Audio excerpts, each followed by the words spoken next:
Hey guys, it's Ali, and in this video I want to talk to you about a book which in my opinion is worth a $5,000 productivity course. And I say that because I've spent a lot of money on productivity courses, business courses, programs, coaching, and if I really had just stuck to what's taught in this book, I wouldn't have needed to go and spend all that money elsewhere. The book I'm talking about, of course, is called Atomic Habits by James Clear, and it is my absolute favorite for one very simple reason.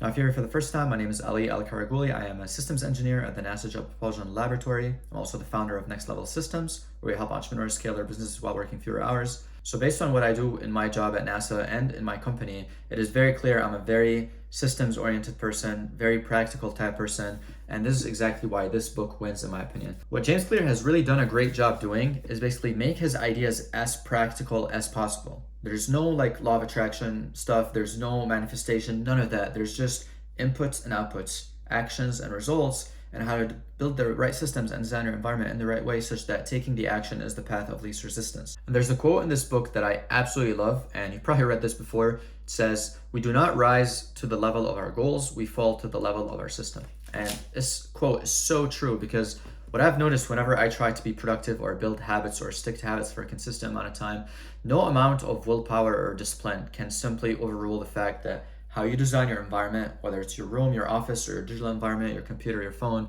discipline is only going to serve you so much. If you design your environment in a certain way where doing the work is actually the path of least resistance, then your life becomes a lot easier. And I'm going to give you a few practical examples from my personal life. And the first one I'm going to start with is sleep. For a very, very long time, I struggled with going to sleep early or trying to go to sleep on time. I would always stay up late. And I tried the good old discipline of telling myself, dude, you just gotta get to sleep earlier. Like, you just gotta do it. Come on, like, man up, you know? And that stuff obviously does not work. It may work for a day or two, but after a while, your environment will take over, and whatever your environment dictates will start happening. And the only way that actually started to change is when I got that light over there and this light over here. I basically bought two lights, which their colors change based on the time of the day. And basically every day around 6 p.m. the light would go pink, and every day around 10 p.m. the light would go brutally red. And that brutally red was basically an environment sign for myself that, okay, the day is coming to an end, let's wind down, let's plan the next day, and let's relax. And you'd be shocked at how such a simple change as just changing the color of the light in your room,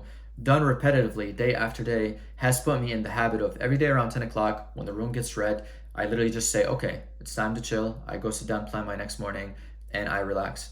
Obviously, there are days once in a while where I don't feel like doing that, or I may stay up a bit later, but that's not the whole idea. In this case, we're not going for perfection, we're going for consistency. And the way to be consistent is to design your environment in a way that makes being consistent the easy thing to do. This alone is a really, really, really powerful idea. And it was in fact so powerful that I built an entire productivity system just based on environment design and based on making doing the work the path of least resistance. Basically, I'm obsessed with the idea of wanting to make the work the path of least resistance, because if you're like me, sometimes you just don't want to do the work. You don't feel like doing the work, or you're just like, you want to go do something else, you want to have fun.